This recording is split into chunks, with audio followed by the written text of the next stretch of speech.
Hello viewers. आप देखें मेरा YouTube channel professor Salim academy. आज हम इस चैप्टर नंबर 5 के लेक्चर 2 पर डिस्कस करेंगे।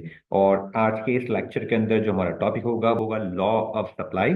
उसको हम डायग्राम और टेबल की मदद से समझने की कोशिश करेंगे। मैं आपको फ्लैशबैक करवाना चाह रहा हूँ डिमांड चैप्टर के हवाले से, ताकि हम जब सप्लाई चैप्टर को पढ़ें तो आपको एक क्लियर कॉन्सेप्ट सप्लाई चैप्टर का आपको अंडरस्टैंड करने में कन्वीनियंस हो। तो डिमांड चैप्टर जो हमने डिस्कस किया था उसमें हमने कंज्यूमर बिहेवियर को डिस्कस किया था, क्योंकि डिमांड चैप्टर का ताल्लुक मेनली सपोर्ट करता है कंज्यूमर बिहेवियर से, कि कंज्यूमर जो है वो प्राइस के रिलेशनशिप से किस तरह से बिहेव कर रहा था। लेकिन जब हम सप्लाई चैप्टर की बात करते हैं तो सप्लाई चैप्टर के अंदर जो बिहेवियर होगा वो यहाँ पे वो कंज्यूमर का नहीं होगा, बल्कि यहाँ पे कंज्यूमर के बजाय प्रोड्यूसर का बिहेवियर होगा। तो प्रोड्यूसर का जो बिहेवियर है वो हम सप्लाई चैप्टर में जानने की कोशिश करेंगे। ये जो सप्लाई का टॉपिक है ये एक की प्रिंसिपल है इकोनॉमिक्स के सब्जेक्ट के अंदर। तो डिस्कस करते हैं इस चैप्टर को। Law of supply. Law of supply क्या कहता है? लॉ ऑफ सप्लाई ये कहता है कि कोई भी प्रोड्यूसर तब ज्यादा प्रोड्यूस करेगा, चीजें तब ज्यादा मैन्युफैक्चर करेगा, तब बनाएगा ज्यादा, जब उसकी प्रोडक्ट की प्राइस उसको ज्यादा मिल रही हो। तो हम ये कह सकते हैं कि जब कीमतों में इजाफा होगा तो उसी तरह से फिर उसकी जो सप्लाई है प्रोडक्ट की उसमें इजाफा होगा। तो हम ये कह सकते हैं कि प्राइस का और जो सप्लाई का जो रिलेशनशिप है वो डायरेक्ट है। यानी कि एक वेरिएबल जो प्राइस का है वो इंक्रीज हो रहा है, कीमतें बढ़ रही हैं, तो जो सप्लायर है वो उसको ज्यादा सप्लाई करेगा, जो बनाने वाला है वो उसको ज्यादा बना के सेल करेगा, क्योंकि उसको अपनी प्रोडक्ट की प्राइस ज्यादा मिल रही है और प्रॉफिट मार्जिन उसका ज्यादा हो जाएगा, उसकी सेल बढ़ जाएगी। तो इसलिए वो प्राइस के बढ़ने की वजह से अपनी प्रोडक्ट की जो सेल है उसको भी बढ़ा देगा।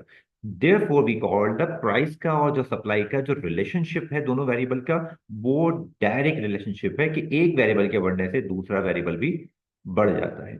अब सवाल ये कि ऐसा क्यों होता है?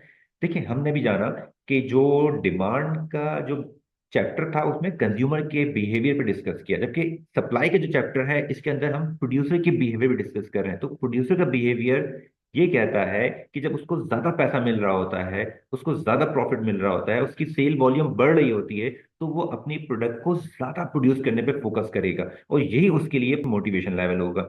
इसमें क्या करेगा वो? Producer are incentivize to supply more when price higher. जब प्राइसेस बढ़ जाएंगी तो प्रोड्यूसर जो होगा, जो सप्लायर होगा, जो मैन्युफैक्चरर होगा, वो अपने प्रॉफिट को मैक्सिमाइज करने के लिए अपनी प्रोडक्शन को बढ़ा देगा। इसी तरह से इसके अगेंस्ट क्या होता है कि जब प्राइसेस मार्केट में कम हो जाएंगी तो वो सप्लाई को कम कर देगा। तो लॉ ऑफ सप्लाई क्या कहता है? इसको मैं शॉर्ट कर दूं। लॉ ऑफ सप्लाई ये कहता है कि जब मार्केट में किसी प्रोडक्ट की प्राइसेस में इजाफा होता है तो उसका बनाने वाला, उसका सेल करने वाला सप्लायर उस प्रोडक्ट को ज्यादा सेल करता है, क्योंकि उसको ज्यादा पैसे मिल रहे होते हैं। इसी तरह से जब उस प्रोडक्ट की प्राइस में कमी हो जाती है या वैल्यू गिर जाती है या कीमतें गिर जाती हैं, तो सप्लायर जो होता है उस स्पेसिफिक प्रोडक्ट की सप्लाई को कम कर देता है कीमतें गिर जाने की वजह से।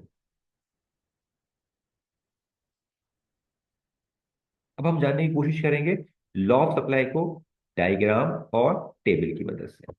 अगर हम टेबल पे फोकस करें तो टेबल में दो कॉलम दिए हैं। एक कॉलम में लिखा हुआ है प्राइस ऑफ कमोडिटीज, यानी कि जो भी शेयर है, अशिया है, उनकी कीमतें। और दूसरे कॉलम में लिखा हुआ है क्वांटिटी सप्लाई, यानी कितनी क्वांटिटी जो है मार्केट में सप्लाई की जा रही है।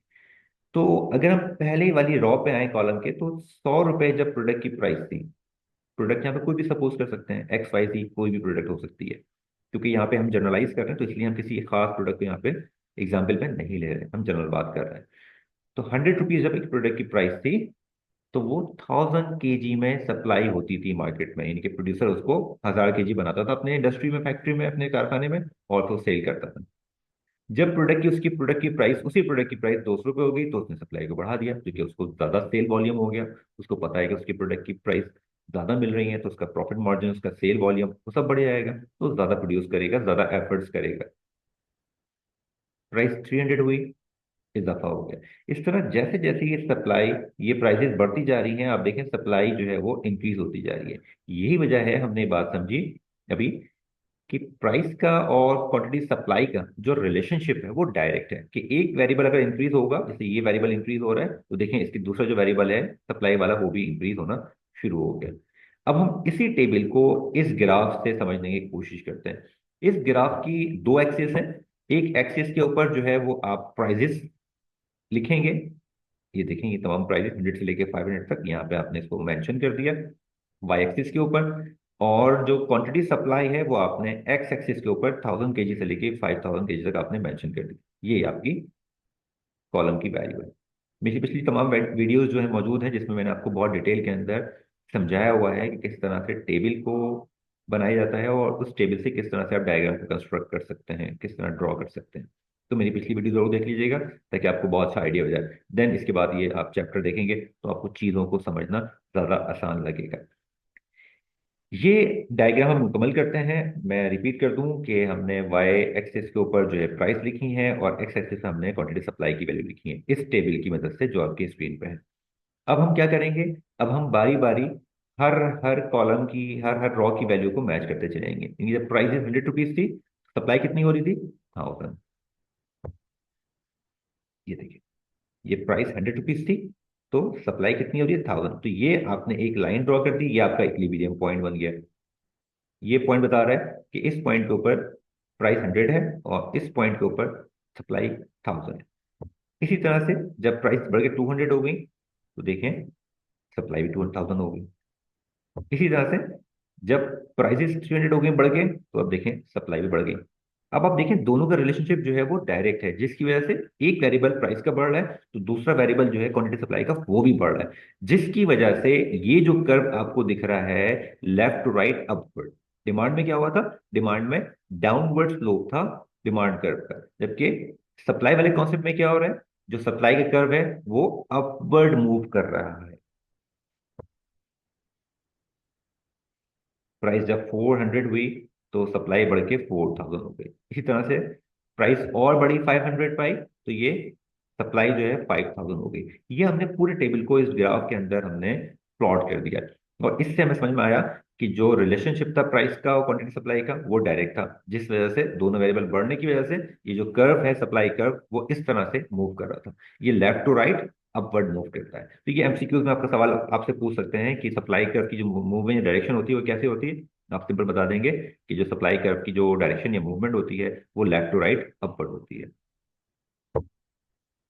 कि हमने जो ग्राफ में चीजें समझी, हमने जो टेबल में चीजें समझी वो यहाँ पे इन रिटर्न इन वर्ड्स मौजूद है।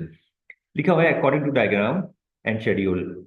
जैसे जैसे प्राइसेस बढ़ती जा रही थी, आपने देखा ग्राफ के अंदर, जैसे जैसे प्राइसेस 100 से बढ़ के 200, 300, 400 एंड देन 500 तक पहुंचती रही, तो इसी के साथ साथ प्रोड्यूसर ने क्या किया, क्योंकि प्रोड्यूसर को अपने प्रोडक्ट के ज्यादा पैसे मिल रहे थे तो उसने ज्यादा मुनाफा, ज्यादा सेल वॉल्यूम के लिए अपनी प्रोडक्ट को इंक्रीज कर दिया, क्वांटिटी सप्लाई को मार्केट में बढ़ा दिया, जिसकी वजह से 1000 किलोग्राम जो पहले सप्लाई करता था वो बढ़ा के उसने 2000, 3000, 4000 देन 5000 तक वो लेके आ गया।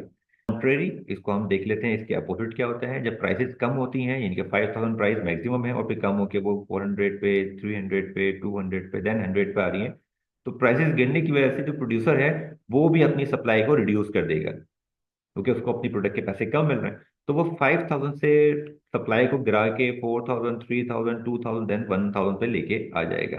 यही जो रिलेशनशिप है, एक वेरिएबल का बढ़ना दूसरा वेरिएबल का भी बढ़ना, या एक का कम होना दूसरे का कम होना, ये कहलाता है this relationship between the price and quantity supply is positive और डायरेक्ट।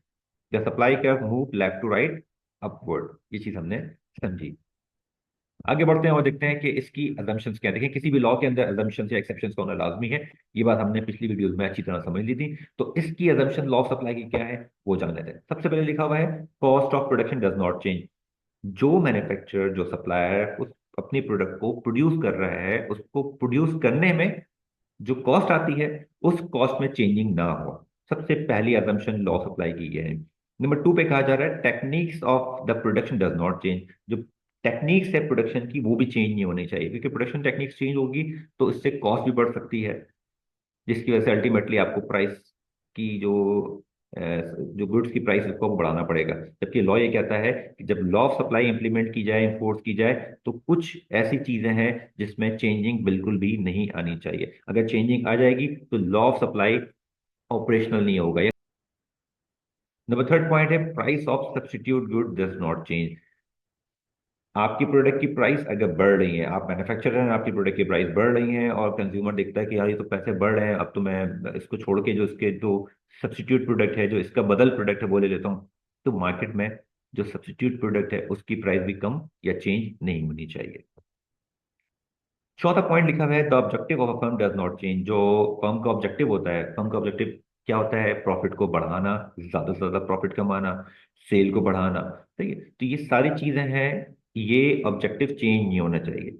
अगर फर्म ये सोच ले कि हमें बहुत ज्यादा कमाना है, तो फिर वो जिस तरह की भी प्राइस होंगी वो डेफिनेटली वो इंक्रीज करेंगे इसके अंदर। तो इसलिए फर्म का ऑब्जेक्टिव चेंज नहीं होना चाहिए जब हम लॉ ऑफ सप्लाई की बात कर रहे हैं। इसके बाद लिखा हुआ है, seller price expectation does not change. Seller ये भी एक्सपेक्ट करता है कि यार फ्यूचर में हो सकता है या कुछ अरसे के बाद, कुछ टाइम के बाद पैसे बढ़ जाए, अभी मैं स्टॉक कर लूं, होल्ड कर लूं।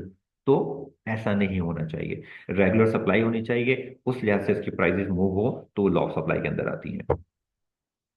नंबर 6 और लास्ट पॉइंट है, वो लिखा है गवर्नमेंट की पॉलिसीज भी चेंज नहीं होनी चाहिए। समटाइम गवर्नमेंट अपने टैक्सेस को बढ़ा देती है, गवर्नमेंट टैक्स इम्पोज कर देती है, जिसकी वजह से दामवाला जो है वो प्रोड्यूसर को अपनी प्राइसेस प्रोडक्ट की बढ़ानी पड़ती हैं। तो इस तरह की प्राइसेस ना बढ़ाए जाएं, इसलिए कहा जा रहा है गवर्नमेंट की जो पॉलिसीज हैं वो चेंज नहीं होनी चाहिए। ये सारी अजम्पशंस हैं जिसको हम कंडीशंस भी कहते हैं। तो जब भी लॉ सप्लाई की बात होगी तो ये सारी अजम्पशंस जो हैं वो इम्प्लीमेंट होनी चाहिए। तो लॉ ऑफ सप्लाई की जो एक्सेप्शंस हैं, जिसको हम लिमिटेशन भी कहते हैं, वो है नंबर 1 है पेरिशेबल गुड्स। पेरिशेबल गुड्स वो गुड्स होती हैं जो जल्दी खराब हो जाती हैं, जिनकी लाइफ बहुत कम होती है, जैसे सब्जियां हैं, फ्रूट्स हैं, उनकी लाइफ कम होती है, वो चंद दिन के अंदर या चंद घंटों के अंदर बहुत जल्दी खराब हो जाती है। तो इसलिए कहा जाता है कि जो पेरिशेबल गुड्स होती हैं उसकी उसको हम लॉ सप्लाई में इन्फोर्स या इम्प्लीमेंट नहीं कर सकते, क्योंकि ये ऐसी गुड्स होती हैं जिसकी कीमतें कभी कम होती हैं, कभी ज्यादा होती हैं। तो इसलिए जो है ये इस लॉ के ऊपर इम्प्लीमेंट हम नहीं करवा सकते। दूसरी जो एक्सेप्शन, जो लिमिटेशन, वो ये है एग्रीकल्चर प्रोडक्ट। बहुत सारी ऐसी प्रोडक्ट होती हैं जो एग्रीकल्चर की, जो कि ज़राअत की, जो कि आप कम कीमत हो या ज्यादा कीमत हो, आप उसको परचेज करते हैं, उसको बाय करते हैं। लेट सपोज आप खाने के लिए रोटी या चावल इस्तेमाल करते हैं, तो उसकी प्राइस अगर बढ़ेगी तब भी आपने अपने 2 वक्त का खाना खाना है, और उसकी प्राइस कम हो जाती है तब भी आपने उतना ही खाना या उतनी चीज परचेज करनी है। तो इसलिए इस तरह की जो प्रोडक्ट है एग्रीकल्चर प्रोडक्ट, उसको हम लॉ के अंदर एक्सेप्ट कर देते हैं, यानी कि बाहर कर देते हैं, उसको हम शामिल नहीं करते। मिनिमम सप्लाई लिमिट, इसको भी हम लॉ ऑफ सप्लाई में एक्सेप्शन या लिमिटेशन में रखते हैं। फ्यूचर एक्सपेक्टेशन, इसको भी आप इस लॉ से बाहर कर दें, क्योंकि फ्यूचर एक्सपेक्टेशन की वजह से बहुत सारी प्रोडक्ट की प्राइसेस जो है वो हाई हो जाती है, जिससे ना सिर्फ सप्लायर बल्कि प्रोड्यूसर को भी डैमेज होता है। पांचवा पॉइंट है टेक्नोलॉजिकल चेंज इन प्रोडक्ट। तो बाद दफा जो प्रोडक्ट में टेक्नोलॉजिकल चेंज आता है, जिससे प्रोडक्ट की कॉस्ट बढ़ जाती है, प्रोडक्ट की जो परफॉर्मेंस है या प्रोडक्ट की जो क्वालिटी है वो बढ़ जाती है, तो जब ये चीजें होती हैं तो फिर प्राइस का बढ़ना एक जनरल सी चीज है। नंबर 6 में है इकोनॉमिक रिसेशन। इकोनॉमिक रिसेशन होता है तो लोगों की जो परचेजिंग पावर है वो कम हो जाती है, अनएम्प्लॉयमेंट बहुत बढ़ जाता है। जब चीज़ें महंगी हो जाती हैं तो लोग फिर नहीं खरीद पाते। तो इकोनॉमिक रिसेशन में क्या होता है, फिर सप्लाई कम हो जाती है और जो प्राइसेस हैं वो भी कम हो जाते हैं। तो इकोनॉमिक रिसेशन की वजह से लॉ ऑफ सप्लाई पे असर पड़ता है, इसलिए कहा गया है कि इकोनॉमिक रिसेशन को लॉ ऑफ सप्लाई पे इंप्लीमेंट ना किया जाए, इसको अलग कर दिया जाए।